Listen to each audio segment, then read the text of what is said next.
Welcome everyone to India Automation Hub. This is a platform for industrial automation and manufacturing community in India. You can head over to indiaautomationhub.com for the recording of this webinar. We have a lot more articles, news, and every current scenario that's happening in the industry. This is episode 4 of Automation Unplugged webinar. This is a session where we have honest conversations with practitioners about what is actually happening in the industry. And today we have a special session than what we used to have before. So today we have a very focused expert from the pharma industry. And my guest today has spent over 2 decades in pharmaceutical operations across R&D, manufacturing, quality, and now leading global business operations from India for a US pharmaceutical company. Dr. Girish Basavaraju, welcome. Thank you. Thank you. Yeah, Pleasure to be here. yes. Please tell a bit about yourself and what you do. I carry 20 years of pharmaceutical industry experience. Okay, so working across the entire value chain. If you see the R&D, the engineering, safety, the technology transfer, the manufacturing, quality, and I was also a Six Sigma Black Belt practitioner doing operation excellence on the shop floor, right? Leading cross-functional teams, implementing the digital transformation programs, driving operation excellence, and so on and so forth. So those are my expertise. But the whole journey, if you look at it, has helped me to put pharmaceutical companies, an end to end, and understand the whole value chain. Um, I've been with the global companies working on the product development, pharmaceutical development, both at the discovery level, development, and manufacturing. So these are the experiences which I been part of it. So now I'm driving global business operations for Cosette Pharmaceuticals in India. Awesome, awesome. And for our audience, like I said at the beginning, unlike our previous sessions, this would be a bit more focused session on specifically pharma and on GCC in the Indian context. So I would love to ask you, could you give us an overview on how a GCC or a global capacity center look, particularly in the pharma industry? Yeah. So I think the definition of global capability centers has fundamentally changed over the decade. If I remember correctly, way back in 2007, I think the Pfizer was the one who started their GCC or the global business operations in Chennai. I know that was largely viewed as a cost optimization center, right? So most organizations, typically today, even today, the centralized towards the functions like IT, finance, HR, procurement, and transaction processing. But success was by and large measured based on their efficiency and the cost savings. But today, the context has completely changed. The modern GCCs are becoming more towards the strategic partners towards their counterpart in the US or Europe. Okay, so they do end-to-end capabilities, right, at the commercial analytics, the data analytics, manufacturing excellence, the supply chain planning, the intelligence piece, AI. Some GCCs are already moved beyond the traditional GCC setup. They're also started building AI models, AI development, data engineering, right? Also the clinical data management. So these also some GCCs started supporting the global organizations. Some of them are leading some of the functions from India. So, but India, by and large, if you see the preferred locations for GCCs for talent, the science talent which is available in India, the digital capabilities, thanks to the last 2 decades where IT and IT enabled services has given so much depth of understanding on the digital capabilities, and of course the execution excellence. These are the three pieces which puts GCC India GCCs in a different path. So I believe GCCs should not be no longer called as support centers or a backend offices or a shared services. They started becoming the global innovation hubs, global transformation hubs, kind of a role they have started playing in the current context. Understood. That's very interesting. So, what do you think were the key inflection points that changed, India's role from being a low-cost manufacturing destination to this strategic global capacity hub, like you just described it? I don't really say this transformation was driven by a single event. It was a result of multiple, developments over the last 1 decade or 2 decades. The first one could be the investment because India has invested heavily on the engineering and the science at the academic level. Okay, so India produces, if you see, India produces one of the largest, pools of engineers, pharmacies, life science graduates, and technology professionals today. That could be the one of the prime reason why we are into the GCC setup and leading GCC setups altogether. The second one could be the globalization. Of course, companies started expanding globally. Okay, so they also looking for the reliable partners, out of their main site. Let's say in US site, they will look for a reliable partner site who can help them in equally, right? And then also operating round the clock, because round the clock is also makes an important opportunity for to put up a GCC centers in India. And then, of course, the regulatory compliances. Okay. Third could be the digital transformation. As I earlier told, the last 2 decades of IT and IT-enabled services has put the talent with a lot of competencies and capabilities, like say cloud computing, the enterprise platforms, AI, the analytics, and these 3 or 4 points has put the GCC at the right opportunity. And also the geographical barriers are far less important today because they're all blurring, and then you can see people can interact to any country at any point of time through the digital media. So but again, COVID has really brought the interesting opportunity. It accelerated the whole trend. Okay. Say the whole journey of GCCs could be like next 5 to 10 years of growth. It just squeezed to a couple of months today. So COVID has accelerated the whole journey, but that should not be considered as one of the starting point for India's GCC's growth. Understood. Understood. Just to double down on that particular question, like how differently is Indian pharma seen today? What is the perception? What is India doing today that for a global pharma that would have been unthinkable to put here, 10, 15 years ago? Can you give us a particular instance or maybe a case study sort of a thing so that the audience get a much more clearer picture?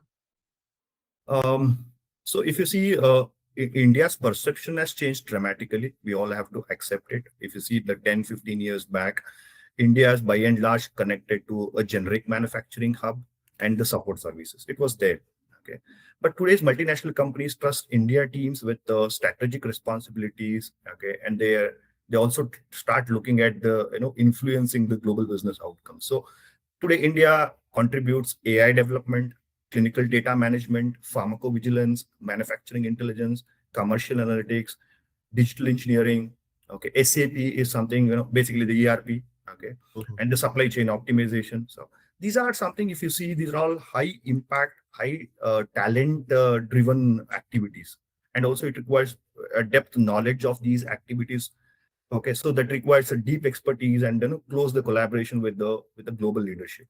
Okay, it's not someone who can just come into the system and then start working around. No, that's not going to be part of someone who has already spent decades of experience, who can only think through, understand, and build these competencies and capabilities. So if you look at it, companies like Amgen, Johnson and Johnson, okay, Novartis, Pfizer. These are the companies which have started maybe 15, 20 years before in India as a shared services. Today they are scaling their organizations more than 1,000 plus. And they're operating multiple departments, hubs in India, especially in Hyderabad. The other day I was just going through one of the media report. So there are 197, to be precise, the number 197 GCCs have been established in Hyderabad alone in the last 2.5 years. So that's the massive growth which we are looking at. So these are the trends which we are going in, and some hubs or the GCCs are only focusing towards the support services. Some GCCs are leading from the front on certain areas of engagement. Okay, okay. You earlier mentioned about how COVID accelerated this, right? How much did that actually accelerate in a China plus one context? So I would describe COVID as an accelerator rather than a starting point. Okay, so let's say if you see before pandemic, there are many companies have invested heavily on the automation, the digital transformation, and also they were in the system setting up their shared services in India. But COVID has simply compressed the 5 or 10 years of growth into a couple of months, let's say 18 to 24 months of total time frame. So I just call it the COVID as an accelerator one. And the pandemic has also exposed vulnerabilities. Many companies have not thought about their global supply chains are going to get disrupted because of this COVID. And that was one of the scenario which is a triggering point for us to think where is the risk towards. Can we put every opportunity or every department in one of the site and look for growth? So that's not going to be the case today. So they also started looking at diversification, also looking at risk mitigation is one of the prime business strategy today. And then people who have early realized they're able to diversify the competencies and skill set at a different location so that the operating model can sustain for a long time. But if you see other way around, COVID as during the COVID, many companies have done exceptionally well. India put together done great things. If you see the Indian companies have supported vaccine production at scale, able to deliver vaccines on time across globally distributed connected systems. So I believe the whole COVID as a impact, which you see it has impacted the whole process for several and also created a lot of opportunities for leadership to reflect on how these large scale operations are going to be in the future. Hmm. Understood. So, like you said, since we are seeing this much the scale of growth, and as more responsibility concentrates in India, do you think that also creates new risk for the companies that depend on it? I mean, this is an excellent question because so every strategic opportunity comes with the challenges and the responsibilities, right? When you are at a certain scale, right? When you operations could be standardized. When the scale started going about from 1x to 10x, the opportunities along with the complexity of the business also goes into multiple, right? So now, as India becomes a larger contributor of these GCCs, if you take an example of that, right? Naturally, the dependence on India also increases. But I don't really see it's a weakness. It's an opportunity for leaders to look at it, how to scale and sustain this growth, right? The first risk, as you rightly said, the concentration risk. Okay, so no company is willing to put every asset into one of the site. So because it's vulnerable for, let's say, geographical disruption, okay, infrastructure related issues, the cyber security incidents, right, the natural disasters, right, and also availability of talent. Okay, so the first risk could be the concentration risk. People realize that after COVID, let's put it into a different pockets so that at any point of time our business is not going to get disrupted. That's one. The second one is the talent availability, right? It's any India being a company was largest a producer of scientists and engineers right at the academic level. Okay, I see it's not just hiring the talent. We also want to make sure that the talent is being hired, retained, and then trained to the deliver what we are expected out of it. And then the people who are part of AI growth story, let's say AI, the data science, the regulatory affairs, I try to connect all the pieces of the pharma value chain. Let's say the science piece, the engineering piece, the digital piece are in high demand. Okay, and companies cannot rely solely on hiring. They need to start building the talent internally through the structured development programs, motivate them, mentor them, and build that awareness so that the talent sustain for a long time. The other challenges remain the same. As from a small company, when it starts scaling up, you see a consistent quality is being delivered. By the moment you start scaling up, we need to make sure that as along with the scale, your consistent quality is also given. So that's something which leaders has to really look at it.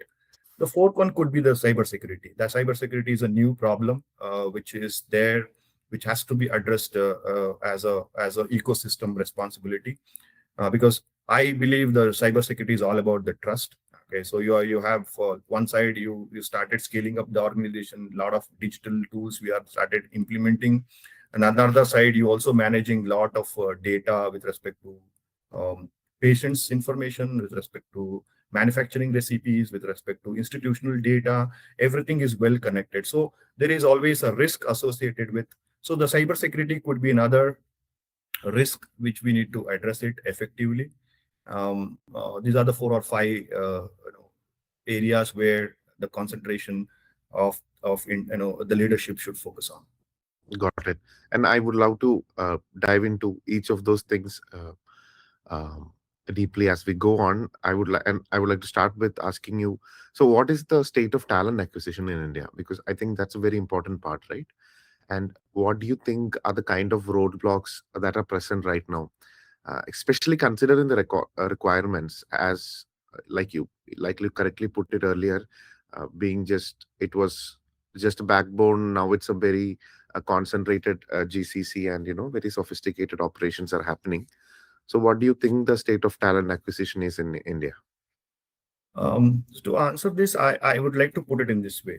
So India produces world's largest scientific and engineering talent.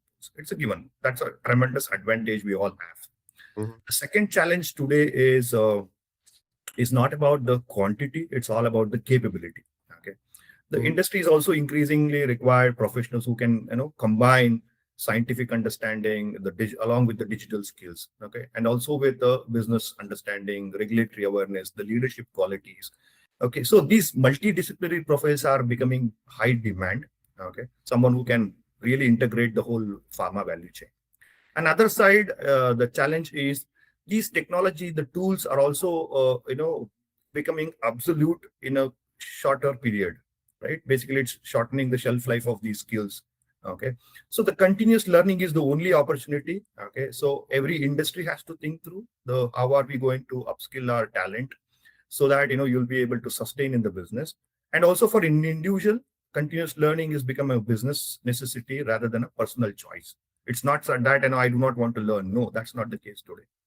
And then organization also start rethinking about their leadership development, because the new era, every leader whoever is part of or driving the organization also get a lot of awareness in terms of the AI. They also start looking at before they make a decision, they also have to go through the availability of the data, how much data is good for making their data division, data decisions. So I believe talent is available, but continuous learning should be the part of it.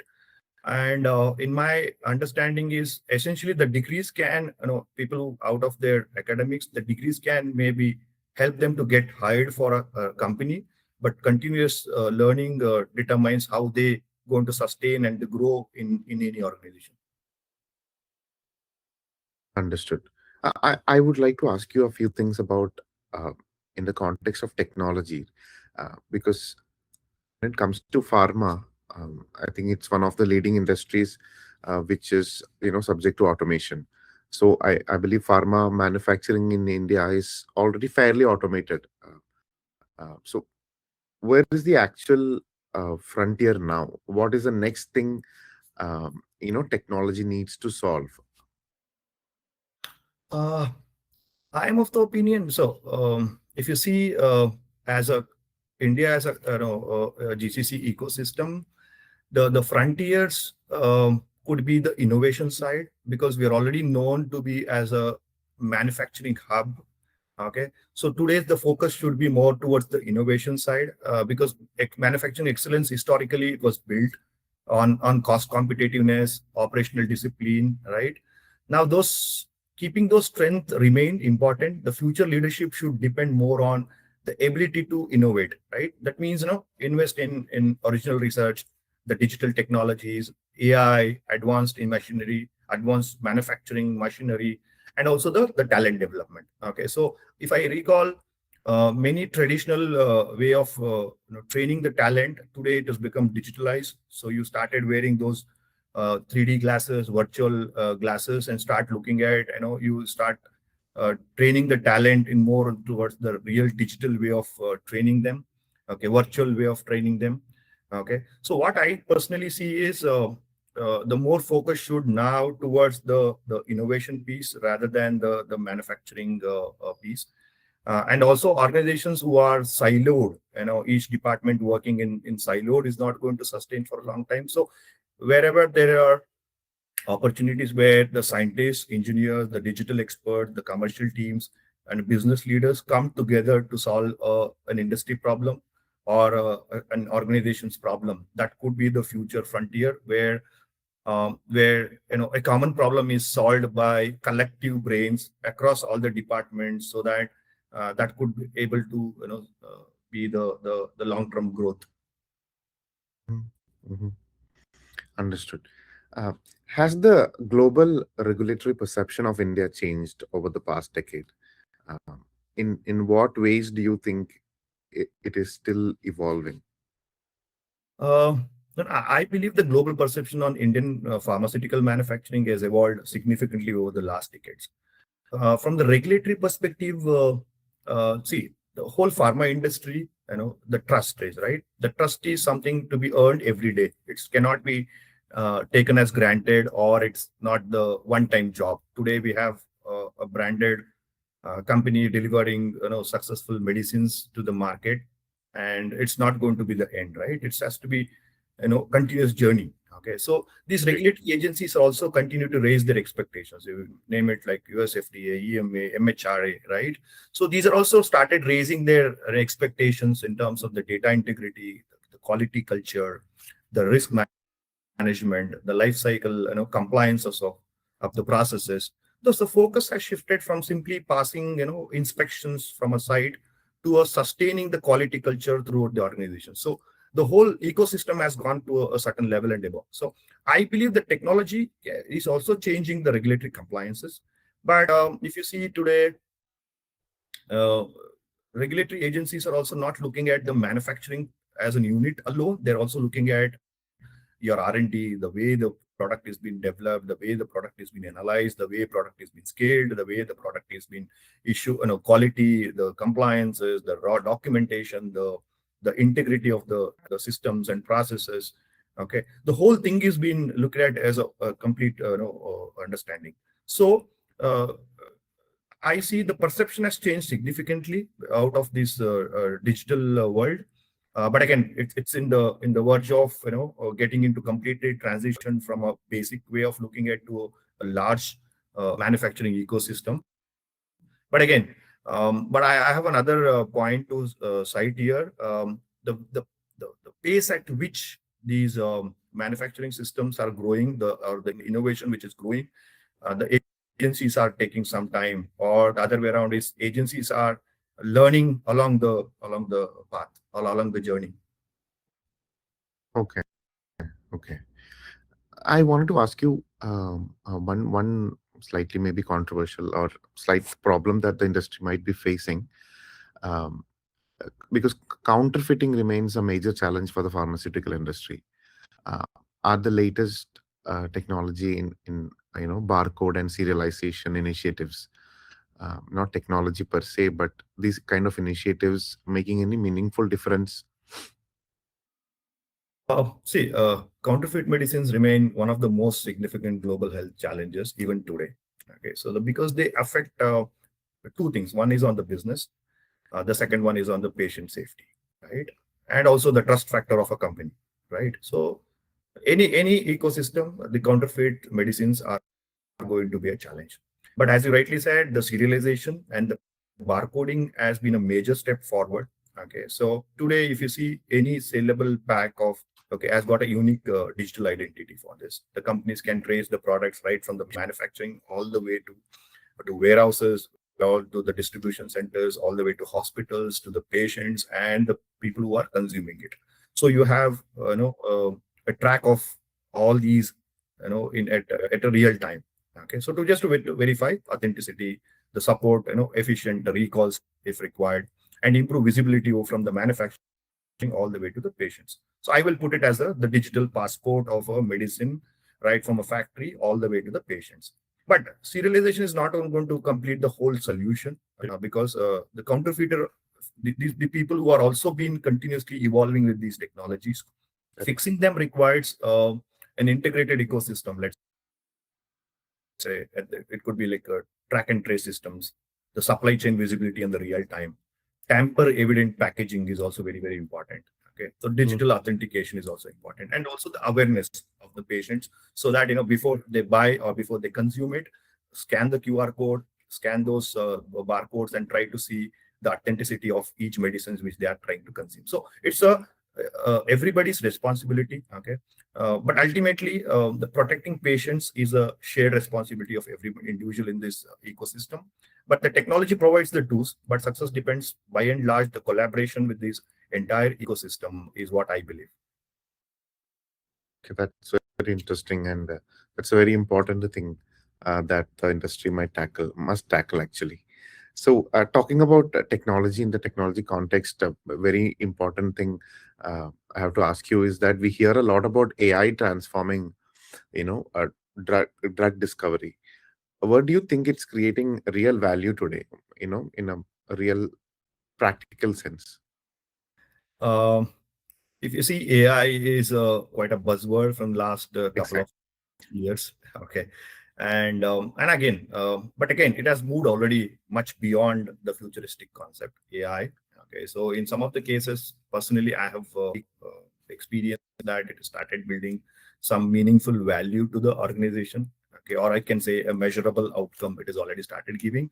But again, it's not at an organization level, but at a functional level, at each department level, it has started giving some impact where employees, especially the Gen Zs or the people who are young professionals, are well accepted these AI tools, and they're pretty much happy with the way they are contributing to the organization.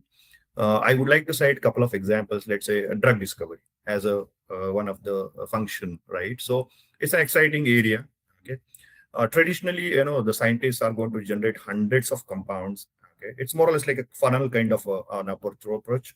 So you run hundreds of molecules, and then you shortlist, and then you start looking at how many of them are getting passed through your screening, and then become the lead molecules before it gets into early phase development, late stage development, before it gets into the trials. Okay, phase 1, 2, and 3 trials, and then before it gets into commercialization. So this is the whole value chain, right?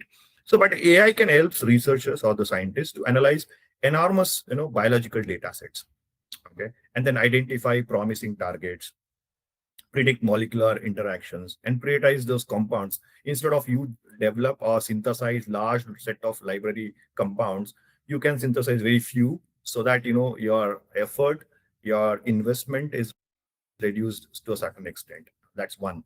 Than the traditional approaches. And these and but you also make sure that the scientists are not going to replace with this whole work. That's one of the concept which is there, where AI is going to replace scientists. That's not the case here.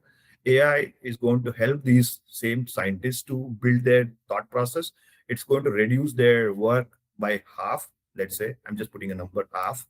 And also it is going to improve their decision making abilities, and trying to connect with all the dots of the whole development. Okay, the beyond discovery, AI is also helping the clinical trial design, let's say, getting into the clinical data management. So it is also helping identify suitable patients for population for a specific therapy. Okay, and optimizing the site selection of many. Okay, and then supporting the recruitment process, let's say, right from the documentation to the recruiting the right patients. And after that, after your clinical work is completed, summarizing the samples, let's say 5,000, 10,000 patients data is analyzed and put together a report out of it. It's a massive exercise, so typically done with several volunteers has been done. So AI can help those activities, so that the whole data is being structured, analyzed, and build a report through AI. That could be the one of the case in the example for an AI. And also, when you come to the manufacturing side, AI started building some predictive maintenance. For example, you have a manufacturing equipment, and these sensors, let's say part of the industry 4.0, you have a lot of sensors, robotic instruments. So these instruments are also getting advantage, where AI can analyze, can predict the breakdown period, okay, the maintenance requirements, right? The basically put it as AI enables the predictive maintenance, and also it can build the process, or you can optimize the process. You can also increase the yield. Even at a manufacturing level, 0.05% increase is to generate a lot of money out of it. And then early detection of quality deviations. If you have any quality deviations, so AI can predict these are the high risk areas where quality may fail. So the early detection of these areas are also being helped with AI. Another side, commercial, personally, I've seen personally is the commercial organization where AI can look at demand forecasting. So look at it, a scenario where before manufacturing a particular batch, you look at it, what is should be the inventory, what should be your supply chain strategy, what should be your demand. Okay, all these things will be connected very well, so that your demand forecasting becomes more accurate in a complex ecosystem. So these are the 4 or 5 areas where AI already started delivering value. But again, it takes time to build the whole ecosystem driven by AI. But we are in the path of getting into a stage where a well interconnected ecosystem where AI plays major role in supporting the professionals. That's very interesting. I still want to ask you in the context of technology, but uh, before that, I want to interject one stray question, if so to speak. Uh, as pharmaceutical, companies embrace digital technologies and are evolving, are the regulators evolving at the same pace? What do you think? So as I told earlier, right, the regulators are evolving at their own pace, but the pace of innovation in the industry is even much faster, right? Exactly.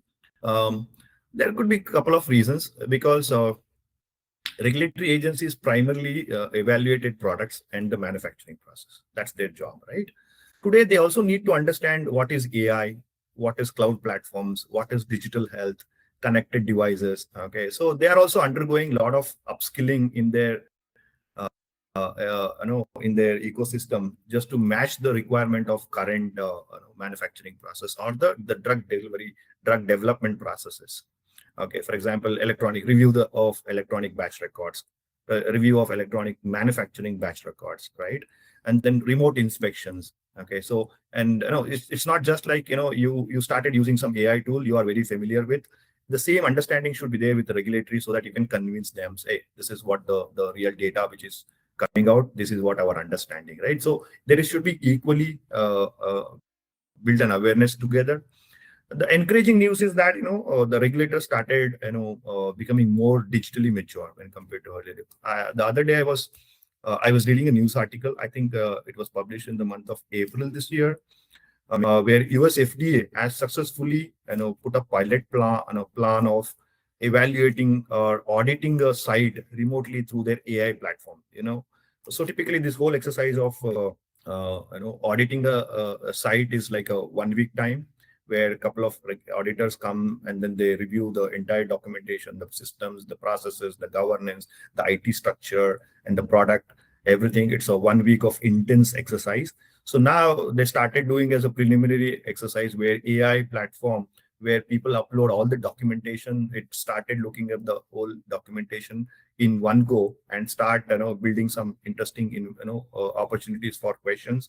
And they start using this as more opportunistic way of auditing a site than a conventional way of site audits. I mean, it's an encouraging, and I believe auditors are also building a great level of digital understanding. But again, the digital transformation raises new questions. Say, for example, how do we validate AI models? This is the same question which goes with the regulator as well, right? Right. How do we ensure algorithm transparency, right? So how do we manage the data privacy and cybersecurity? So these are the questions. It's specific to a particular therapeutic area, specific to a particular industry, particular segment of the whole pharma value chain. So these questions remain same.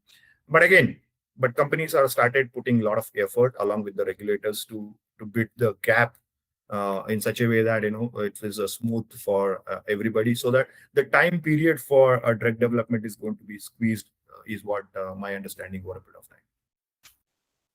Understood.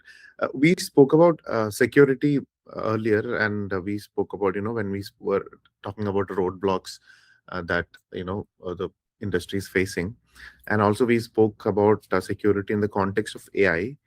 So I want to ask you, when India becomes the sort of a nerve center of a global pharma operation, what happens to this? What actually happens to security? Can you explain cybersecurity part of this operation in a bit more depth? Is that a real risk we haven't fully have a handle on?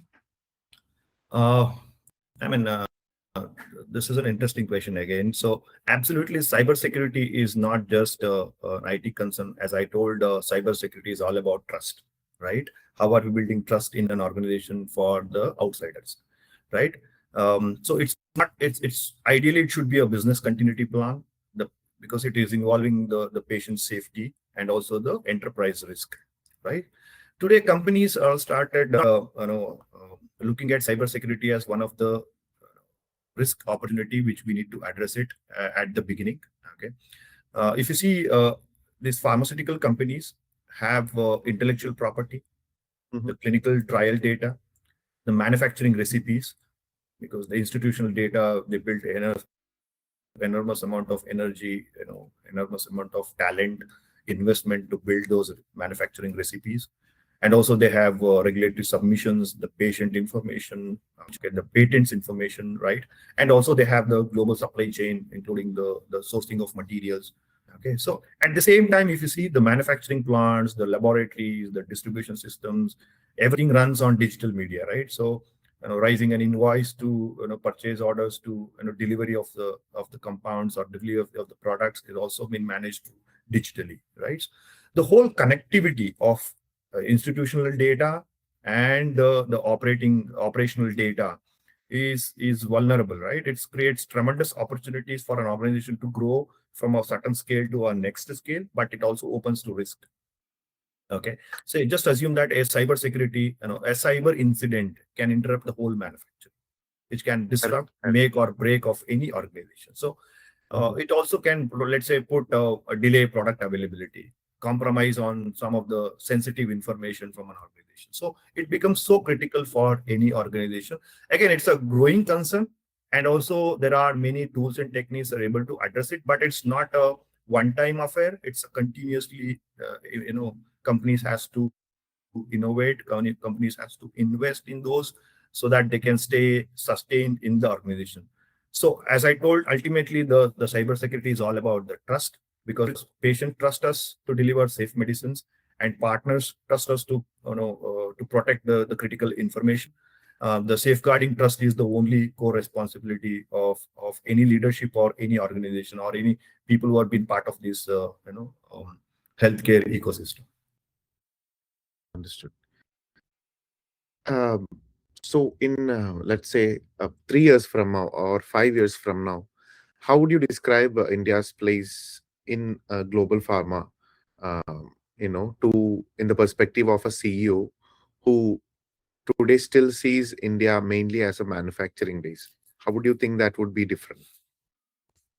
Uh, if you see, in India, as you know, in the last 15 years, as I told earlier, in the last 15 years, India was known to be a manufacturing hub, a cost competitive hub to for global companies.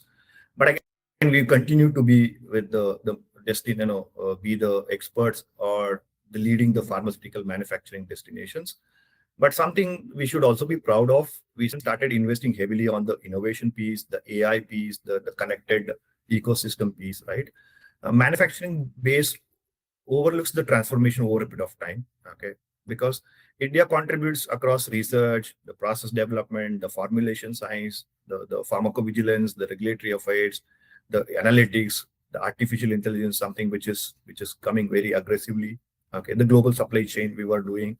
Okay, but increasingly these strategic decisions are being supported by these GCCs in India, or in some of the functions, India is leading those departments for the global organization. So, So over the next couple of years, I see this trend gets accelerated because the investments are taking the right opportunity now.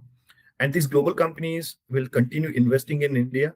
As I told, the level of GCCs have been started in opened in the last 2.5 years. It's just a massive growth. But I look at it three different strengths, so that these are the one which are going to put us in a different path from next couple of years. So one is the scientific talent. The second one is the digital capability. The third one is the execution excellence. Okay. So at the same time, India has the opportunity to strengthen the innovation piece. There we are a bit lagging. I think we go to pick up the speed in couple of years or in decade. Okay.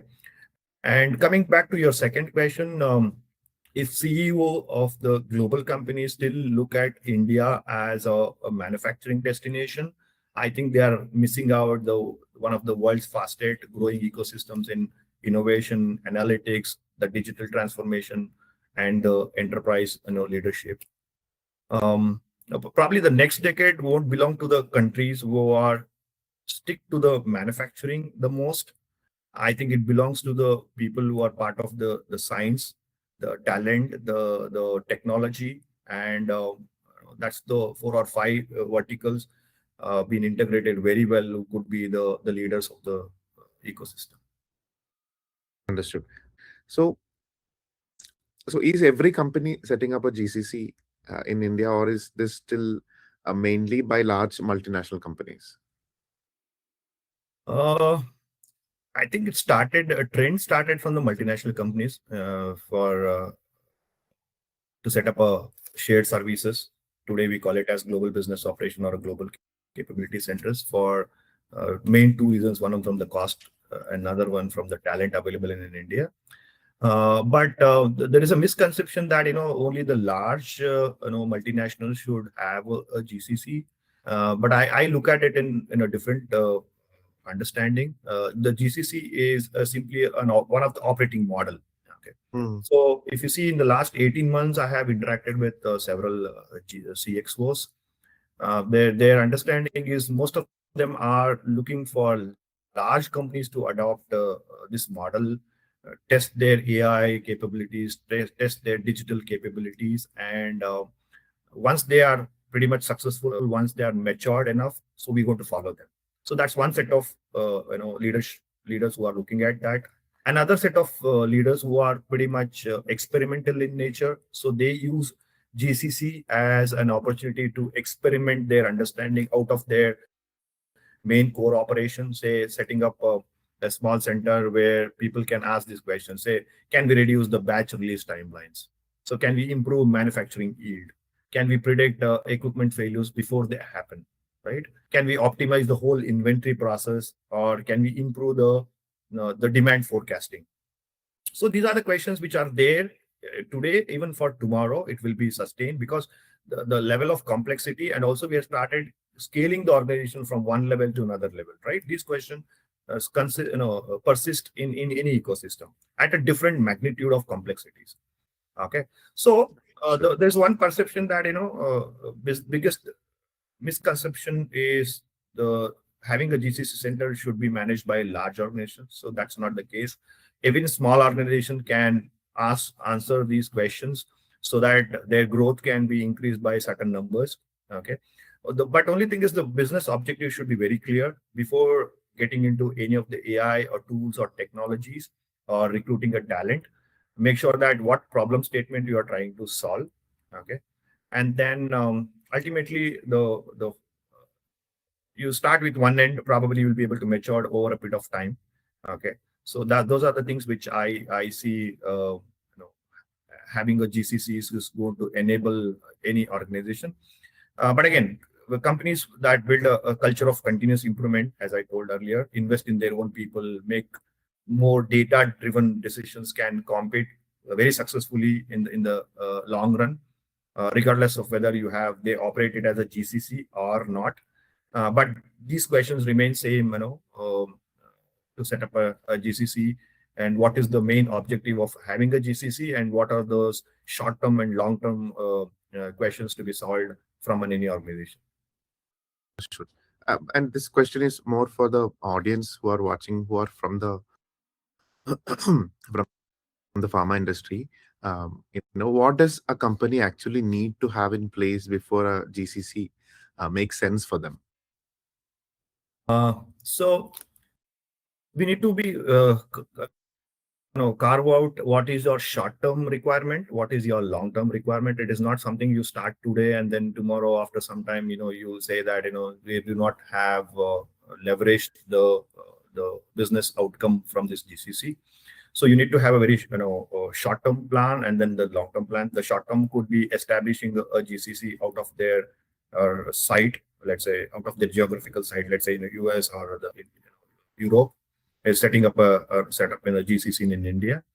The first and fundamental requirement will be what all those areas of opportunities we are trying to share it so that people can start working. It could be fundamentally transactional information. Okay, so you put all the operations here into the GCCs. You may start with let's say IT, the finance, or the SAP or the ERP, pharma regulatory, because India has got a lot of regulatory professionals.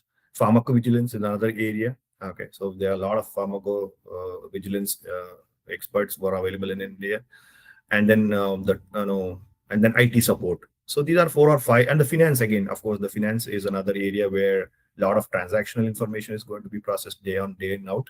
So these are four or five areas which we can set it up from our GCCs. Now the next question is how are we going to integrate the digital technologies over a period of time? Let's say start using AI, start using some new ways of looking at, let's say, building a simple dashboard. Okay, integrated dashboard from one department to another department so that what is happening in each operations. That could be our second milestone to achieve. Third milestones could be the upper complexity, let's say commercial analytics, supply chain, a virtual R&D, integrated R&D, where your R&D and the quality managers virtually sitting here and then they're managing the programs in the CROs and CDMOs. So these are the other three areas where GCCs can look at it. So to set up everything, probably couple of years is required, because you need to build the talent, build the culture, who can really work hand in hand with the the US or the European organization. So the cultural differences could be one something which we need to address it. The second one is systems and processes, the communication. Every organization has its own fabric, cultural fabric, right? So these GCCs also should make sure that it aligns with that, and then you will be able to build the sustainability of these organizations, and then what you intended to set in day one, be able to deliver after a couple of years. And something I've been thinking throughout our conversation, because we've been talking about multinational companies, outside the country, having GCs in India. This might be a weird question. I don't know, but how do you think Indian pharma companies, the native, the homegrown ones, fit into this story? I mean, if you see, the several Indian companies have also started their GCCs, whether they call it as GCCs or they call it as a shared services. There are many companies in India. They have started their sites out of their corporate sites. They also set up some sites which are called typically more focused towards the operational effectiveness, efficiency sites. They call it as shared services, where your finance is being taken care, your regulatory is being taken care, your pharmacovigilance is taken care. Okay, so they work round the clock. Okay, because you need to support the US enterprise as well. You also need to work with the Indian enterprise as well. So they are able to build these two different set of teams, so that to tackle from an US point of view, from the Indian point of view. It's already started building. I think top 10 India companies have already have these shared services. We set it up in Hyderabad, Mumbai, and in Bangalore as well. Understood. Uh, and in terms of technology, I wanted to ask you one more thing, because we didn't talk about automation much. How does automation on the factory floor connect to what the GCC is doing analytically? Are they talking to each other, or is that still as a separate thing? again, I think this automation is something like which is already a foundation, right? And many companies have already invested heavily on their processes. They have automated their manufacturing process, okay, both at the R&D level as well as the manufacturing level. But if you see, look at it segment wise, let's say industry 4.0 as an example, right? It brings a lot of sensors, robotics, connected equipments, right? And but now we are started seeing in industry 5.0, which is more towards AI driven, which helps human expertise to make a better decisions out of it. But again, uh, if I want to give some examples out of it, let's say, imagine a scenario where you have a production planning which is given by your business development, okay, and your AI is going to help you to build a production plan, okay, or the recipe, and also looks at what should be your inventory, what is having currently. That's the second question it solves. And the procurement, okay, what is the procurement lead times, what are the potential procurement suppliers we have, and also looks at the logistics, and also looks at the current site capability, so that everything is being connected with the recipe, right?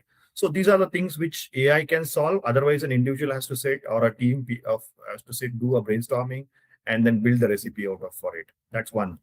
The second one could be the my own example. Probably, I was part of a CDMO ecosystem for some time, where we used to operate multiple reactors. Let's say a reactor starting from 5 liter all the way to 2,000 or 20,000 kiloliter reactors. Say 5 liter, 20,000 kiloliter, with a different combinations of material of construction. Let's say steel, okay, and then glass or hastelloy. And also these reactors comes with the different impellers, the mixing agitators, okay. And also these reactors comes with the different temperature regimes. Let's say some reactors can go -70, some reactors can go up to minus plus 150 degrees or at 200 degrees Celsius. So if this is the bandwidth of the capacity which we have built in the manufacturing side. We also, in a CDMO environment, there are customers, more than 100 plus customers are also looking for their programs. Some programs are at early phase development, so you need a few kilograms of material to be delivered for their clinical trials. Some large, late stage programs where you need to deliver certain kilos, multiple kilos of material to be delivered. And some programs where you are manufacturing APIs for a global company, you are delivering certain tons, several tons of material APIs or even the finished products from your site. Now you see the complexity of this, right? Now the same facility, it's a shared facility for all the customers, but their requirements are keep changing, right? Today you are catering for a early phase, and also you're catering for a late stage programs in the same manufacturing site. If someone who is a production in charge there, it's for him, it's a complex understanding to map those equipments, both at a upstream equipment as well as the downstream equipments. You cannot have a small units of facility for individually dedicated customers to our dedicated customers. So you need to use a mix and match, permutation and combination of these equipments. This the level of complexity is significantly high. That's one. This is a process problem or a business problem. The second problem is how to solve this. You cannot put everything into an Excel sheet and look for how to plan from one to another, right? So typically, if you see, these are some of the integrated systems which AI can solve in much better way than humans. Now you put a client A, you put all the recipe requirement in terms of the process demand, and automatically AI can provide you some of the recipes. Let's say option 1, option 2, option 3, and option 4, you can go ahead and execute it. So that, doing this, it's going to increase the effective utilization of these equipments. One, capacity utilization of the whole facility could be the second. Effective utilization of these resources could be the third. And fourth one is the investment, right? Any company is not going to sustain without recovering the investment, right? The return on investment, ROI, is something which should be answered from the business leader. So these are 4 or 5 areas to be, easily tackled through AI. So I see this automation is fairly there, but it is not there at which to be answered. Okay, so every company is proactively investing. Most companies, I would like to say, most companies are proactively investing in this because they're already started scaling the organization from a small boutique organization to a large. The complexity is also increasing. So AI could be a game changer in this space. Understood. Understood. I know I asked about the Indian, homegrown players, but I wanted to ask you one more slightly different question regarding the same Indian pharma companies. It's, can a mid-sized Indian pharmaceutical company benefit from this global trends, even if they don't operate a GCC? Uh, I think, see, if you see the whole ecosystem is going to learn along the curve. Somebody could be on the ahead of the curve, somebody could be following the curve, right? So GCCs, in my understanding, should have either, whether you call it as GCC, whether you call it as global business operations, or you call it as a shared service or a support service. Having this kind of a setup is going to help them to do an experiments and learn along the curve rather than disturbing the whole existing ecosystem. That's one, because the talent required for the GCCs to be positioned at a premium level, because that you're trying to answer the complex problem of the industry, complex problem of the organization for today. Even also you are forecasting what could be the future challenges which you are going to address. So build an ecosystem in such a way that you can experiment using this one. The second one is use this GCC as a opportunity to answer, are we efficient at every level? Let's say at a supply chain ecosystem or a manufacturing ecosystem or even the R&D ecosystem. Ask these fundamental simple questions. Are we performing better? Are we on the top 10% of the global companies? You benchmark yourself and see whether where are you positioned today, or the top 1%, top 10%, or top 50%. Your company is running those organizations individually. Tighten those KPIs so that you'll be able to track where are we today and where we really want to head towards. And then put these questions back to the GCC or the global business operations. Ask them to solve. I think that's the best way to leverage the separate model which is out of their routine operations, so that you're not going to disrupt the existing operations, but you are trying to build opportunities for future. Okay, great. So we are almost at the end of our session today, and I sort of want to ask you a couple more questions in a kind of a rapid, so you can answer in a very, very, very short way, uh, as a key takeaway for the audience at the as a conclusion, right? So can you name one thing that the Indian pharma is getting genuinely right uh, right now? Uh, I think execution at scale. Okay. So we are good at manufacturing, the decades of manufacturing excellence which is there. The talent is groomed in that direction. So we are very, very good at execution at scale.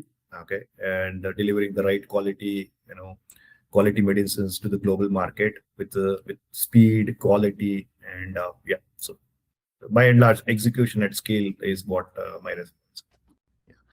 One thing still holding it back? The innovation. We are not really putting heavy investment towards the innovation. Innovation could be the original fundamental research, adapting AI, and try to experiment on AI for our solving our business problems. So innovation is the piece which is holding us back. Um, One thing global companies still get wrong about Indian pharma? As I told, still global, there's a perception that India is for manufacturing destination. Yeah. But again, we are rapidly becoming a hub of innovation, the digital transformation. Okay, so we also getting into the strategic leadership. So the perception is still at a manufacturing destination, but we are much ahead of doing many things today. Understood. So that's it. We'll conclude our session for today, and it was a great session. Any questions the audience might have, please drop them in the comments. Uh, this will be, cut into pieces. In the full thing will be in the YouTube, and other ones will be in the social media also. So yeah, that please drop your questions in the comments. And Girishji, thank you so much. This has been a genuinely different conversation from what we've been doing and about the Indian pharma. And I think this was a very really important one also. And thank you for being on Automation Unplugged. And for everyone watching, again, this will be up on YouTube, and also the recording will be at the indianautomationhub.com. And we have a lot more there for the automation and the manufacturing community in India. And check that out and stay connected through our social media handles. Our next session is coming soon, and we will definitely announce it on our social media handles and on the India Automation Hub website. Thank you for being here, and see you on the next one. Girishji, once again, thank you so much. Yeah, thank you for this wonderful opportunity. Thank you so much. Thank you. Awesome. Bye bye. Bye bye.